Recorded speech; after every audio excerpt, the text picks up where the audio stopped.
আসসালামু আলাইকুম ওয়া রাহমাতুল্লাহি ওয়া বারাকাতুহু।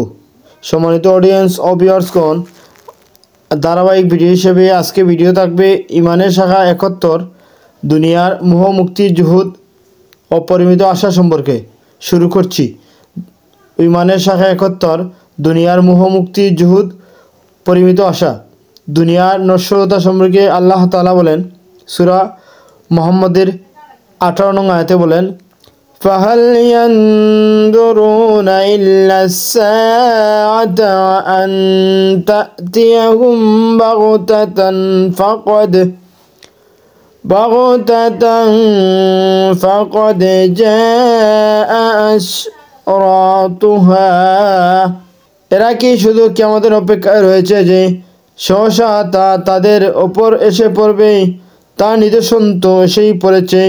আনাস ইবনে মালিক এবং সাহাল ইবনে সাদ রাদিয়াল্লাহু আনহু থেকে বর্ণিত হাদিসে বলা হয়েছে, রাসূলুল্লাহ সাল্লাল্লাহু আলাইহি ওয়াসাল্লাম বলেছেন, বুইস্তু আনা ওয়াস-সাআতা কাহাতাইনি ওয়া আশারা বিউসবুআইহিস সাবাবাতিল উসতা।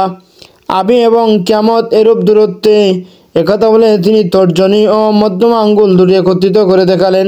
রাসূলুল্লাহ সাল্লাল্লাহু আলাইহি ওয়াসাল্লাম আরো বলেছেন, নি'মাতানি মাগবুনুন ফীমা কাসীরুম মিনান নাসি আস-সিহহাতু ওয়াল ফারাগু।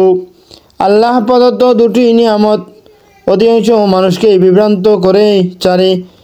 একটি সুস্বাস্থ্য বা সুস্থতা, অপরটি অবকাশ। হযরত আবু সাঈদ খুদরি রাদিয়াল্লাহু আনহু থেকে বর্ণিত, নবী করিম সাল্লাল্লাহু আলাইহি ওয়াসাল্লাম বলেছেন, ইন্নাদ দুনিয়া হুলুতুন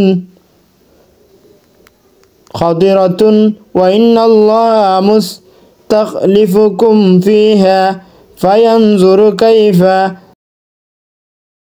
ফাত্তাকুদ দুনিয়া ওয়াত্তাকুন নিসা فإن أول فتنة بني إسرائيل كانت في النساء। নিঃসন্দেহে দুনিয়া খুবই আকর্ষণীয় এবং সবুজ শ্যামল। আল্লাহ তোমাদেরকে প্রতিনিধি বানিয়ে এখানে পাঠিয়েছেন। তিনি দেখতে চান তোমরা কি করো। কাজেই তোমরা দুনিয়া এবং নারীদের ব্যাপারে সতর্ক থাকো। বনি ইসরাইলের বিপর্যয় শুরু হয়েছিল নারী দিয়ে। সম্মানিত অডিয়েন্স ও ভিউয়ার্সগণ, আজকে ভিডিও থেকে আমরা যা জানলাম, আল্লাহ রাব্বুল আলামিন আমাদেরকে প্রত্যেককে জানা এবং মানার তৌফিক দান করুন। আমিন ইয়া রাব্বাল আলামিন। আসসালামু আলাইকুম ওয়া রাহমাতুল্লাহি ওয়া বারাকাতুহু।